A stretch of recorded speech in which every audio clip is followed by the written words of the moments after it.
afternoon YouTube, Xfile2708 back again with another recent watches video. Had a quick look back on my previous videos. It's now been 2 weeks I think since my last recent watches. I've got 12 watches here, so it might be a longish video, so I do apologise. If I carry on watching movies at the rate that I'm watching them, I will try to get back to a weekly watches, so the videos aren't quite as long, but we'll get through these as quickly as we can. Some absolutely fantastic films to talk about, and the odd stinker that we'll talk about when we get to it. So started off the week, guys, watching one from 1968. Now, with the power of video editing, I will put a picture there. Witchfinder General from 1968. This is one that was released on the Tygon label. I haven't picked it up on physical media as yet. Wasn't too sure if it was one of the better ones or not, so I recorded it off Legend TV, I think it was, when it was on, and yeah, gave it a first time watch. So 1968, directed by Michael Reeves. The synopsis for this one, guys: England 1645, the cruel civil war between royalists and parliamentarians, what's a big word, that is ravaging the country, causes an era of chaos and legal arbitrariness, I don't know, tripping me up these words, that allow unscrupulous men to profit by exploiting the absurd superstitions of the peasants. Like Matthew Hopkins, a monster disguised as a man who wanders from town to town offering his services as a witch hunter. Now, my review for this one. First time watch of this one, having heard good things about it from several people previously, and I'm pleased to say it was a great watch. This Tygon movie covers the witch hunter Matthew Hopkins, played by Vincent Price, as he travels from town to town in the 1600s to rid them of their witches through torture and false accusations. This film is brutal to the core, with people, mainly women, being almost beaten to death, drowned, and wait for it, at one point graphically burnt on the cross.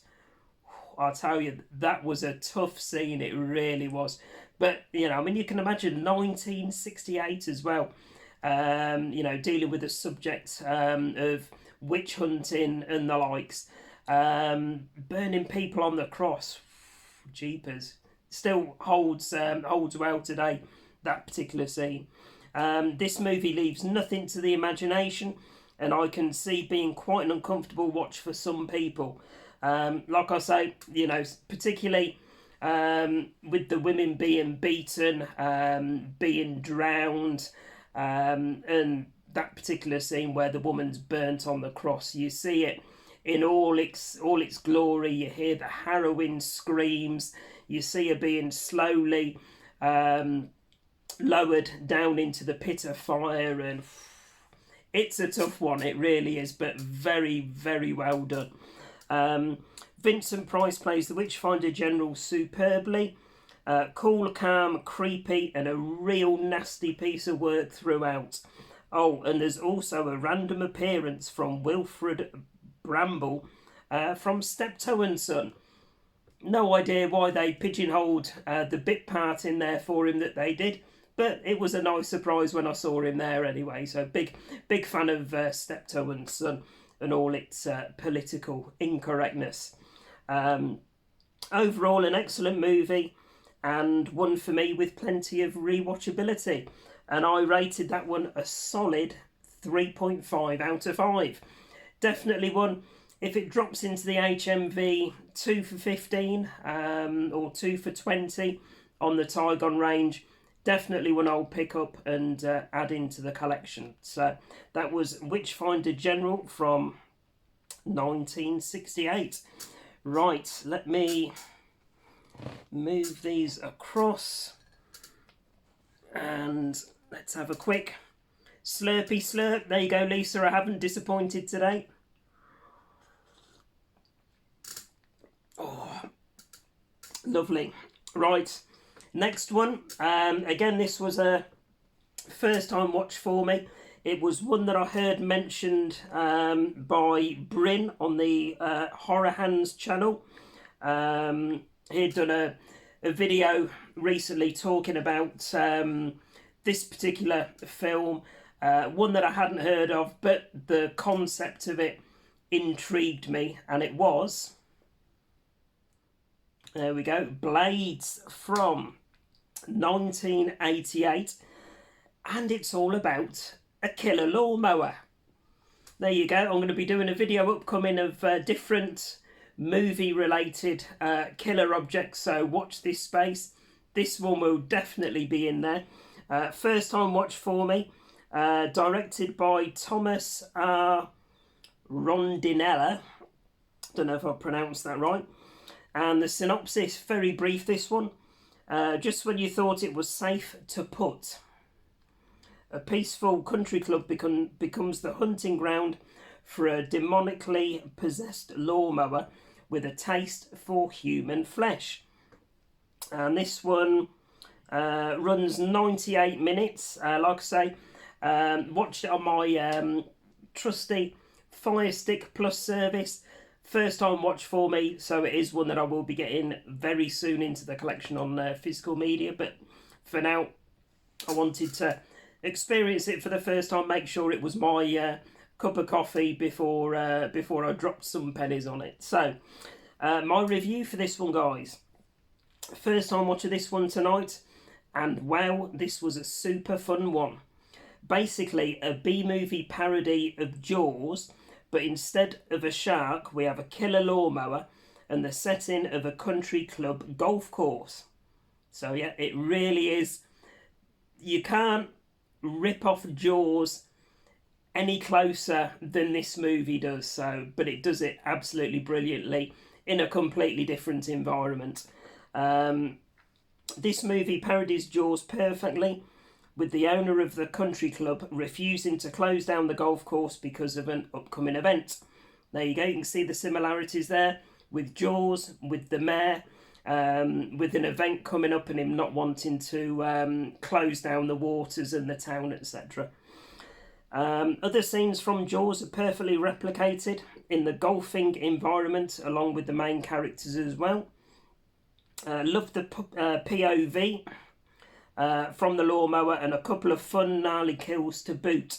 Overall a super fun movie from the late 80s that was a great watch, and one I'll look forward to re-watching again later on down the line. And I rated that one a solid 3.5 out of 5. Seen a lot of these movies over the years where, you know, they try to either parody something or it's a low budget rip-off and it's done really badly. This is the other end of the scale. This is super fun and it's done really well. So if you haven't seen Blades from 1988, guys, highly recommend it. So that was the next one. And next up, one that I have got on physical media. In fact, most of these I think coming up now are all physical media watches. So we watched Baghead from 2008. So this was the 101 Films release. So there's Baghead. And let me just put that to the side. Right, Baghead. Directed by Jay Duplass and Mark Duplass, also known as the Duplass brothers. 4 actors go to a cabin in the woods to write, direct and act in a film that will jumpstart their careers. Their idea is a horror film about a man with a bag over his head. There you go. Did it spoil it from the title? But what happens when that man mysteriously shows up? And my review for this one. First time watcher this one, and went into it completely blind, not even having watched a trailer or read the back of the box. And to be fair, this one wasn't too bad. Kind of a loose horror comedy Four friends go out to a cabin in the woods to write a film about a serial killer called Baghead. And unfortunately for them, Baghead appears and the drama and scares develop. Very much a low budget looking film done in a guerrilla style filmmaking technique. This movie won't be for everyone. Do not go into this expecting a full blown horror, because it certainly isn't. Instead, I'll switch my iPad screen off annoyingly. 1 second. Instead, it's an entertaining-ish, low-budget documentary-style movie with some drama and cheap scares. Predictable ending, but mildly entertaining for an 80-minute one-off watch movie. Now, I rated this one a 3 out of 5. I'd probably, if I could rate in quarters, drop it down to a 2.75. It was all right as a one-off watch, like I say, but it hasn't really got a big rewatchability for me. Some of you guys, you know, you might get on with it, but for me, it was average, and not one that I'll rush to rewatch anytime soon, if at all. So there we go. That was Baghead from 2008. And next up, a rewatch for me. Oh, absolutely fantastic film, this one. One I've seen several times over the years. One with a rattly disc in. One that I always recommend as an underrated gem for people that are into their, say, thrillers more than horrors, this one. But it stars everybody's favourite doctor, David Tennant. So, and it is Bad Samaritan, and this is a movie from 2018. One I've seen several times over the years, always a really good thriller that I enjoy going back to and revisiting. So there we go, that's the cover there for Bad Samaritan. Directed by Dean Devlin. And the synopsis: a thief makes a disturbing discovery in the house where he breaks into. Later, when he returns to the same house with his partner in crime, things are no longer how they expected. Right, so my review for this one. Seen this one a few times over the years, and always a film I enjoy revisiting and recommending to people as an underrated gem. David Tennant plays the part of a rich, creepy serial killer who goes after a couple of lads that stumble upon a girl he's kidnapped when they break into his house to rob him. So basically what they are, they're a couple of, I don't know what they're called in America, guys that work outside a restaurant, take people's keys for the cars, and go and park the cars for them. There's a specific name, I can't think what it is, but these two lads basically do that. And what they do is they look in the cars, they look at the people that are going into the restaurant, and they decide, you know, for a lot of them to go across to their houses using their keys, their own transport, and rob the houses. But David Tennant's character has got a girl trapped inside his house, which one of these lads stumble across, and it's a cat and mouse game. Then David Tennant realises that, you know, the lad's been in his house, and then David Tennant psychotically goes above and beyond to wreck this lad's life, and it's done absolutely brilliantly. Like I say, it's one of those films that a lot of people don't seem to know about. So anytime I get the chance to highlight it and recommend it, it's always one that I give a mention to. So I'll say no more as not to spoil this, but suffice to say, David Tennant plays the serial killer superbly. This movie is intense from the off and keeps you captivated throughout the almost 2 hours. Overall, an excellent watch, and one that I'll continue to recommend to others. So there we go, guys. That was Bad Samaritan from 2018.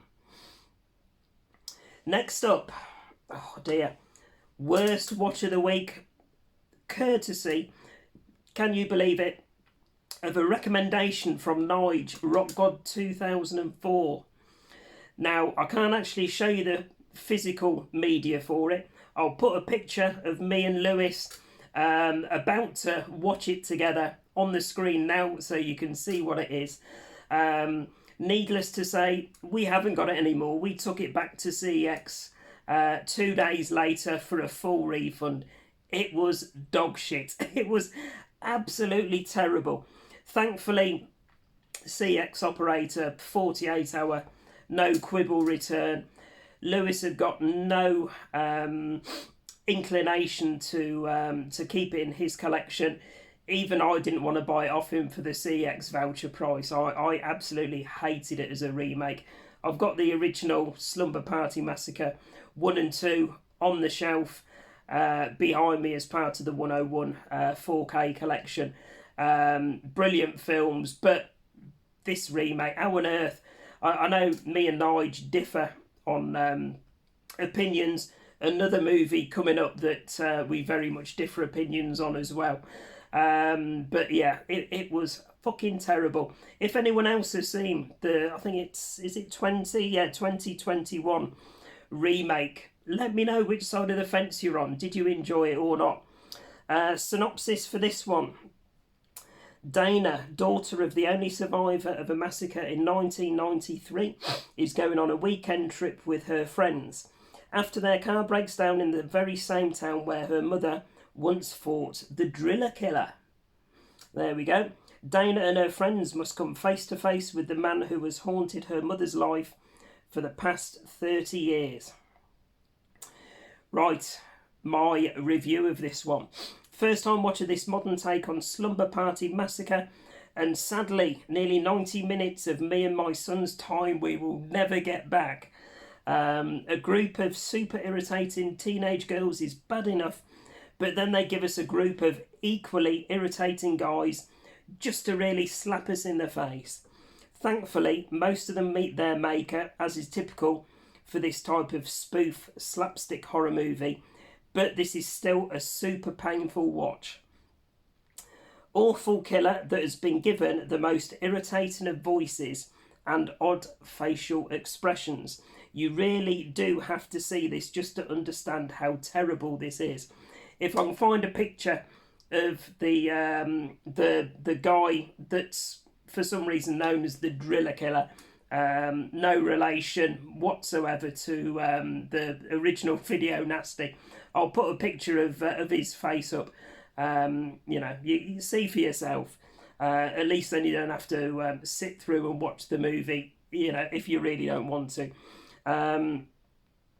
Couldn't wait for this movie to end, and as soon as we can get back to CX, it'll be returned. So we did that. We watched it on the Saturday, took it back to CX on the Monday, and got a full refund on it. So 1 star for the couple of half-decent kills, although 90% of them were off camera.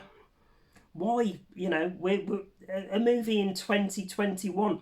Why aren't you using practical or CGI if you have to? Show us the kills. Don't do them all off camera. Lazy. Where are we? 90% were off camera, and half a star reward for keeping this utter drivel under 90 minutes. So there you go. Because it didn't make me watch over 90 minutes, I gave it an extra half a star.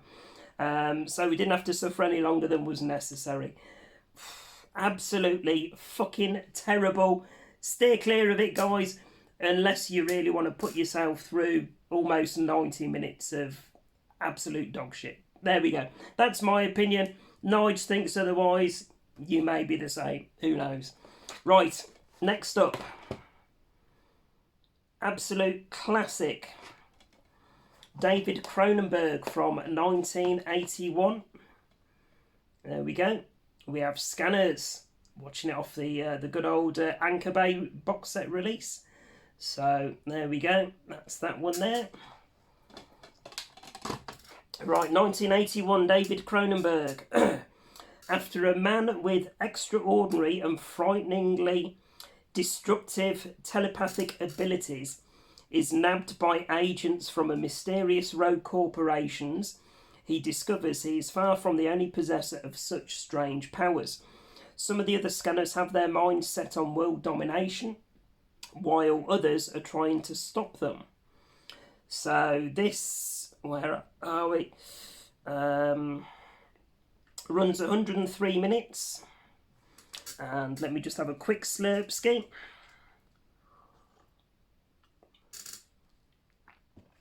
Right. Several years since I've last seen this one.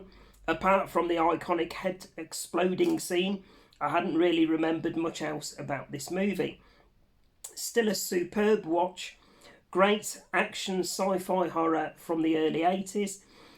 Great accompanying score. Generally decent acting. Although oddly, the main lead, Stephen Lack's performance leaves a lot to be desired. I've never seen such a good film with a really poor main actor. Normally, if the main actor or actress is terrible, it's going to be a terrible film. But Stephen Lack's performance, let's say, wasn't good at all. But the film itself is absolutely superb. Thankfully, though, this can be overlooked from what is superbly written and directed movie from David Cronenberg. Practical effects throughout that look superb and still hold up today.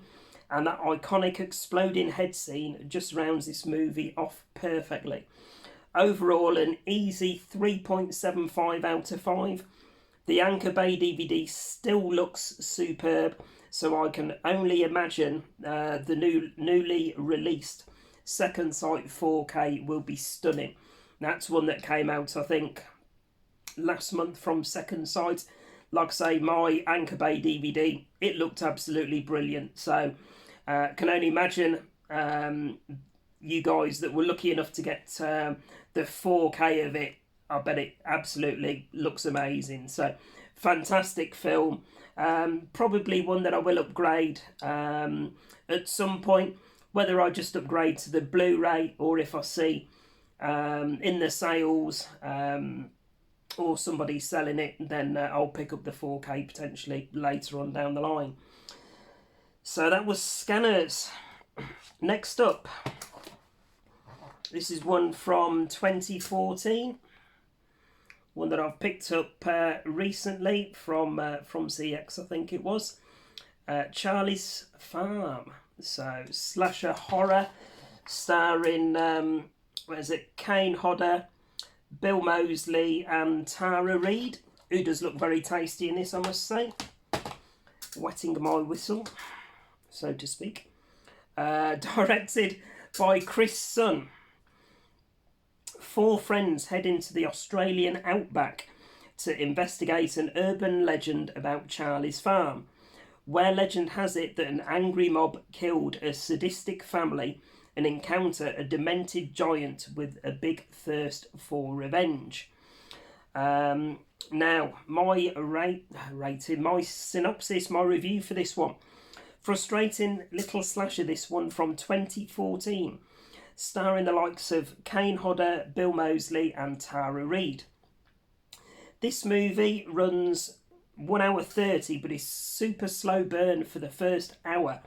In this first hour, we literally spend most of it with character development of the 4 main characters, all of which are irritating and frustrating, to say the least. Yeah, I'm getting to that age now where people in movies, especially teens in 2000 movies, just piss me off. They irritate the hell out of me, but maybe they are really bad, or maybe it's just my age, I don't know.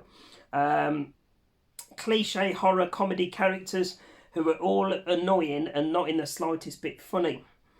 However, without spoilers, we do get to see Bill Moseley's psychotic badass character, his nutty wife and their young son. Moseley and his wife are murderers and are tracked down and killed by the local villagers, leaving their young son to go rogue and turn into the main slasher of this movie at 7 foot tall and 375 pounds in weight. Needless to say, the four cliche and annoying characters want to go out to the farm to see what all the fuss was about 30 years ago. Yes, every wrong cliche decision again made. So, anyway, despite the ridiculously slow and frustrating first hour, it then turns into carnage with some excellent practical effects, gruesome and bloody kills. Donkey's kill alone being brutal and the only laugh out loud moments in the entire film. So one of these cliche characters. I won't tell you what happens with the kill, but he's skinny dipping with some woman in the water that, you know, bearing in mind he's probably, I don't know how old he is in this, maybe mid to late 20s, maybe even older, overweight, and he's skinny dipping with this young girl, thinking his looks in and whatever, and you know, no way on this planet that you know she'd ever go with somebody like that, but for some reason she allows him to go skinny dipping with her. The character, the big 7 foot tall guy, is stood on the edge of the water, and he clocks him, goes out to walk up to him and have a word and say, "Oh, stop perving on us in the water." Bearing in mind he's stark bollock naked, and let's just say he meets his comeuppance in probably one of the most memorable kills that I have ever seen in a movie. Something happens to his appendage, let's say, and then it goes somewhere else from there. So I won't say any more, but if that intrigues you enough, by all means, give it a watch. Like I say, for me, that was the only entertaining part of the movie. So yeah, if you can power through that first hour, you're in for a treat with the final 30 minutes. 3 stars alone for the last third of the film, no stars for the first 2/3. So honestly, you know, with this film, if you get it, bypass the first hour. It's literally just character development for people you really don't give a shit about. The entertaining parts, the last half an hour. So there you go. That's Charlie's Farm from 2014. Right, next up, from 2004, this one, we have The Ordeal, also known as Calvaire, spelt Calvaire, and it's a 2004 extreme French horror. So there we go, that's The Ordeal. Directed by Fabrice Develtz. Synopsis for this one. A few days before Christmas, travelling entertainer Mark Stevens is stuck at nightfall in a remote wood in the swampy Hautes-Fanes region of Liège. When his van breaks down, an odd chap who's looking for a lost dog then leads Mark, and I've switched my iPad off again, leads Mark to a shuttered inn. This one runs, let's have a look, 88 minutes, so just under an hour and a half. And my review for this one, guys. First time watch of this one today, but one that's been on my radar to watch for several years now. This film is a French psychological horror, really well filmed in its dark, bleak and dreary winter woodland setting. Whilst this film isn't scary, it is most certainly dark, unnerving, creepy and disturbing throughout. In a nutshell, entertainer Mark Stevens breaks down on the way home, detours to a nearby signposted inn, only to find the locals very much aren't what you'd hope them to be. Everything from there onwards is downhill for this guy. Some of the strangest scenes in a movie I've seen to date, and trust me, I've seen some messed up films. Overall, a decent pace film for under 90 minutes, and one that certainly delivers by the bucket load on the unnerving aspect. First time watcher this one today. Oh, hang on, where's that gone there? yeah, for some reason it's put my review twice. But yeah, finishing that one. Where are we? Yeah, some of the strangest scenes in a movie I've seen to date. I've no idea what's gone on with the rest of my review there. I'm going to have a look for that one. So Letterboxd has cocked that up completely.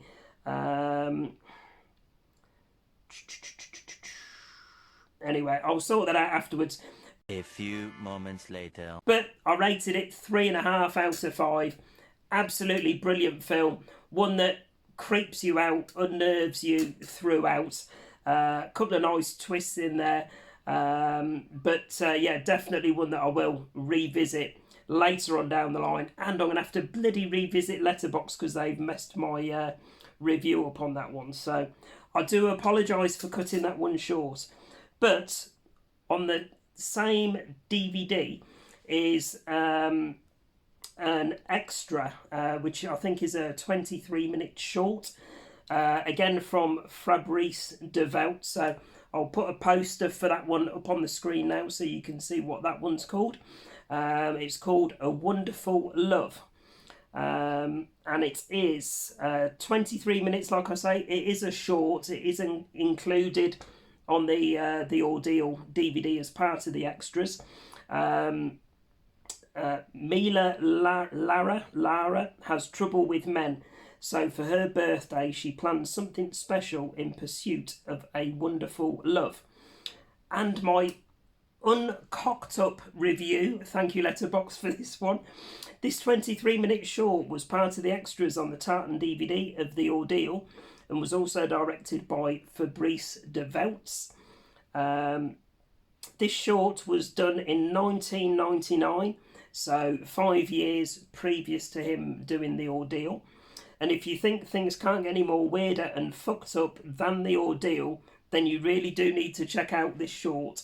So, equally as odd and messed up, but a fascinating watch from start to finish.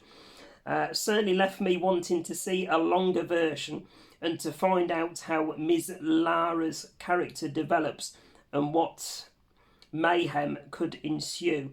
Overall, a great little short. And again, I rated that one a solid 3.5 out of 5.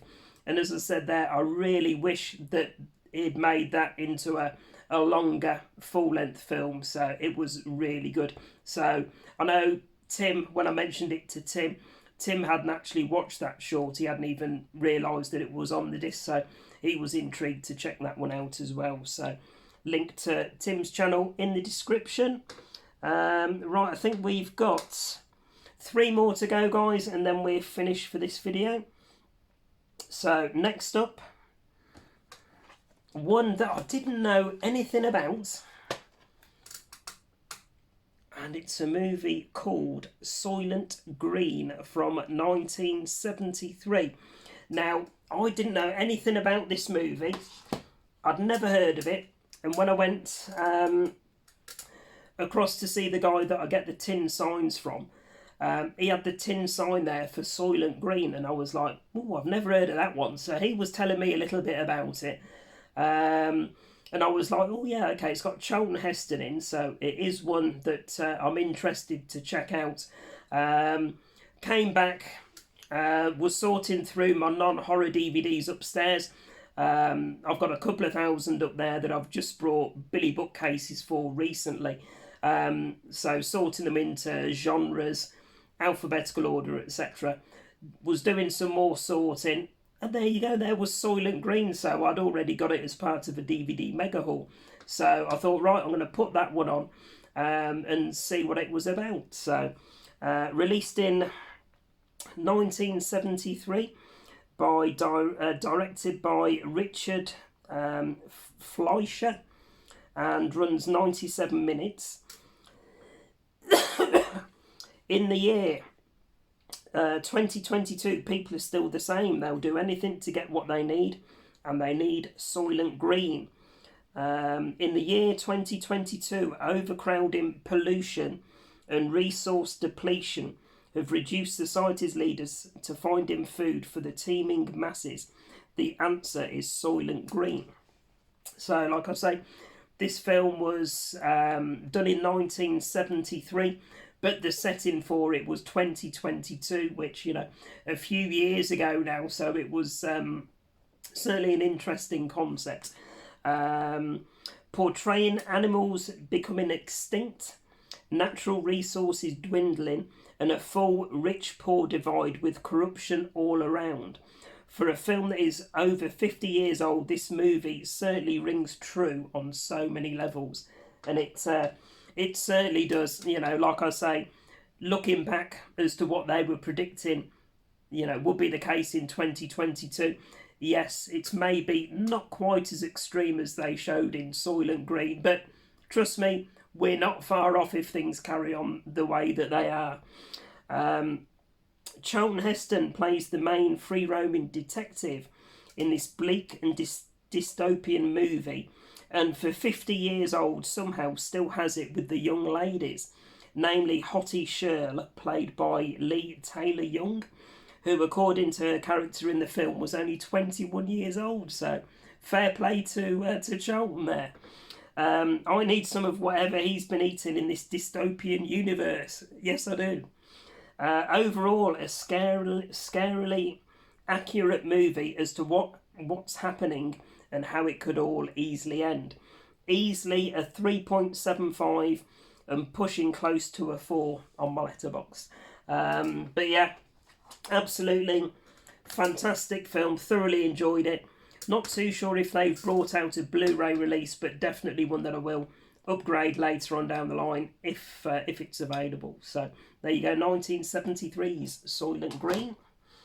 And 2 more to go, guys. Next up, probably the most controversial one, this one. Again, another not recommendation from Nige, but I posted in the Mondo Rock group that I was watching this one, and I think Nige commented to say how brilliant it was. It's one that divides opinion, and for me, I was yet again on the other side of the fence. It kind of frustrated me. Anyway, I'll tell you what it is first. So, Piching. There you go. Megan is Missing from 2011. Directed by Michael Goy. Yeah. I'll tell you, honestly, when you hear my review, guys, I'm on my soapbox about it. It really did disturb me and ask a lot of questions, let's say. Right, Megan and Amy are best friends. They share secrets. They chat with guys online, and in a few days, they will never be seen again.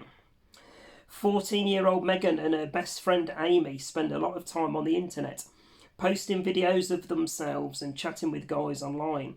One night, Megan chats with a guy named Josh, who convinces her to meet him for a date. The next day, Megan is missing forever, based on actual cases of child abduction. So, this was quite hard hitting, and like I say, it made me ask a lot of questions, mainly of the director, rather than, you know, the educational sort of message I think other people seem to portray it as. I certainly didn't interpret it as that. Anyway, my review. This is a tough one to try and review. Basically, supposed to be a found footage documentary style movie depicting teenage girls, what they may or may not get up to, and then to the point where they're fooled online and then go missing.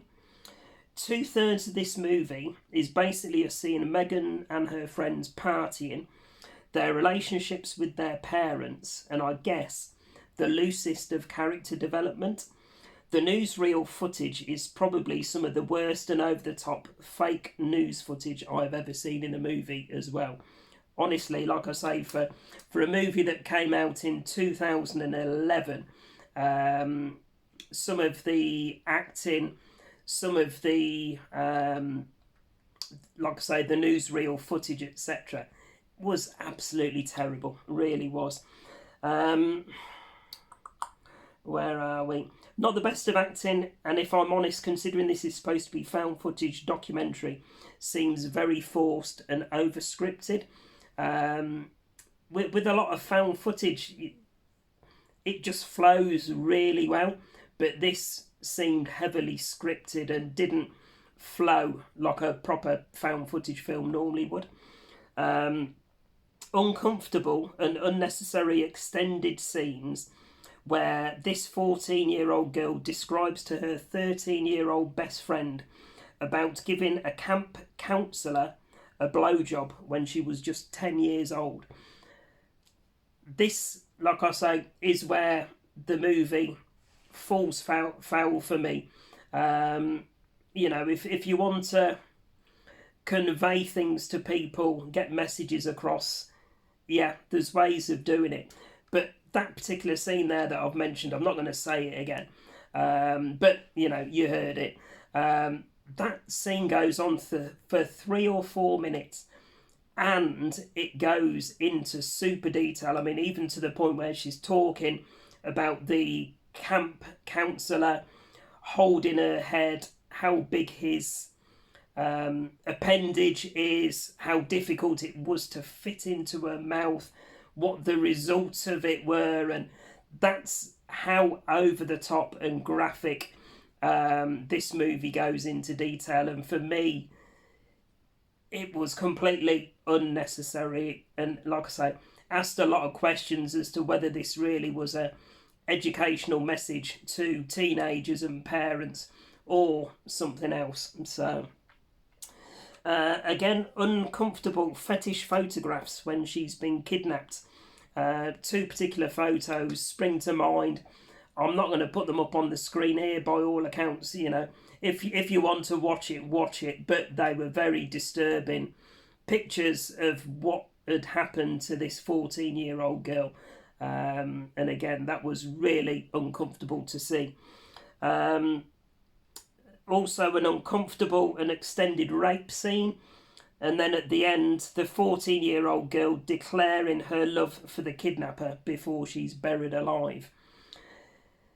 It really is it's a mind fuck of a film, but it's done really badly, and I personally think in really bad taste. There's ways and means of doing it, and for me, it way overstepped the mark. I've no idea how on earth the director of this movie can describe it as educational. For me, it's deeply concerning and seems more fetish than anything else. Maybe later down the line we'll find out more about this director. Not one I'll be revisiting or recommending. So, there you go, guys.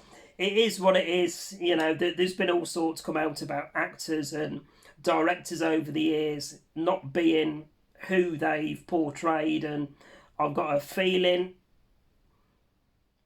this director might be one of those later on down the line, but we shall see. I'll hold my hands up and apologise if that wasn't the case, but certainly for me, very worrying. But there we go. Anyway, on to the last one.